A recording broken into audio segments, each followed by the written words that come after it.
Joining us live is cattle and cropping farmer Emma Bowman and psychologist and founder of the Macquarie Health Collective, Tanya Forster. Thank you both so much for joining us. You both live in the Central West Arana project in New South Wales, the first REZ known as the Renewable Energy Zone. And we just had that story about Wendy Tuckerman. Regardless of the politics, one of the reasons why she has resigned is because she's her community, they're not being heard, and she's saying enough is enough. There's not enough consultation. So if we stick on that topic, Emma, first of all to you, what do you think in terms of lack of consultation, or are you satisfied with the consultation with the Renewable Energy Zone project that's going ahead there? Hi, Janie. Thanks very much for having me on. Definitely agree that there's been a huge lack of consultation when it comes to the Central West Arana REZ, and I would think all the other REZs in New South Wales, the four others, have been very similar. We've definitely been steamrolled throughout the rollout of the rapid transition to renewable energy, and rural and regional communities are being left in the dust pretty much. And Tanya, you are a psychologist. You also teach at the University of Sydney in the Dubbo area, and you have the Collective Hub. So you look after a number of professionals, GPs, you name it. And you've been to Parliament and, you know, writing to them respectfully over the last couple of years, and you've been on Sky News numerous times as well. Tell us your concerns. Hi, Janie. Lovely to speak with you as always.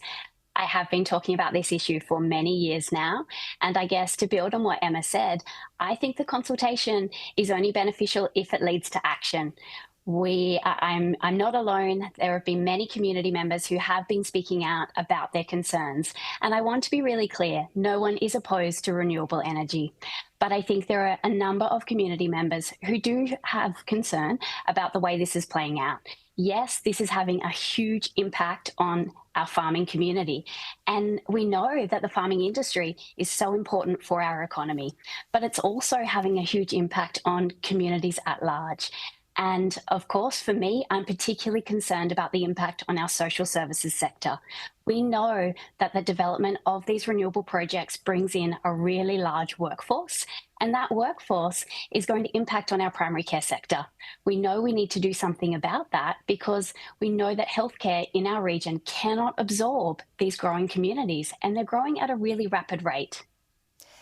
Yeah, some interesting points there, Tanya. So, Emma, workforce is a big issue. Also, the cost blowout, it's gone from $650 million to $5.5 billion, which is 8.5 times more than the original amount. Not only that, it's blown out in size. The other issue is you're a farmer, a cattle farmer, and you sell livestock. I'm just hearing the last day or so about this LPA accreditation. So, my understanding is if somebody lives near wind turbines, power lines, solar panels, that you have to tick a box to say that you are there. Tell us more about that and why.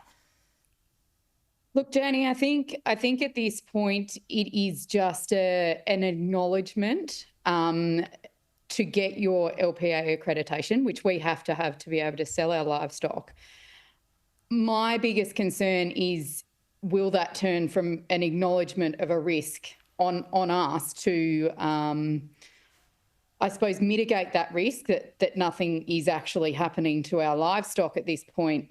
When does that turn to because you live next to those, because you tick that box, that maybe someone won't want to buy your livestock? You know, is your meat contaminated? I don't know the answers to any of that, but that is what we are finding with a lot of our questions. There are not currently answers, and I've only seen today about the farmer in Queensland with a PFAS contamination issue. Like, is this the next PFAS contamination issue?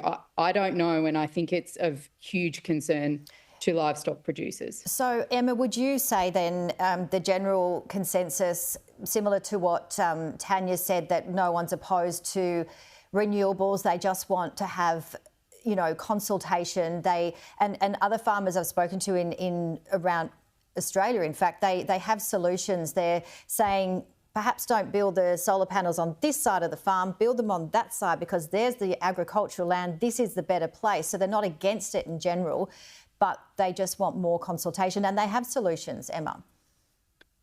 Look, Janie, I think there's a whole raft of opinions out there. Look, I myself am opposed to large-scale renewable energy generation projects in general. And I will tell you, I live off grid. I have solar panels on a shed. Can I ask why?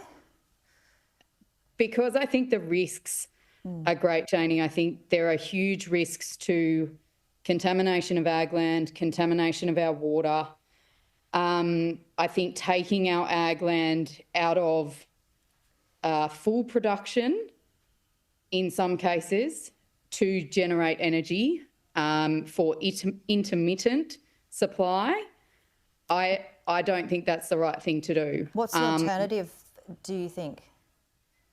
Look, I think we do need a range of different sources of energy. I think that while we are going to mine coal in this country, I think it is foolish not to burn it here. I also think that gas is around. And look, Janie, I can't honestly say to anyone that I would love a coal mine on my place either. But I feel like when we go down the renewables path, we are going to start mining for rare earth minerals to manufacture this renewable infrastructure. So I think we're heading down a path that is scary. And like I said, I'm a farmer. I don't have all the answers. But I just think that the rapid transition to renewable energy is a mistake. I think that we should be pausing.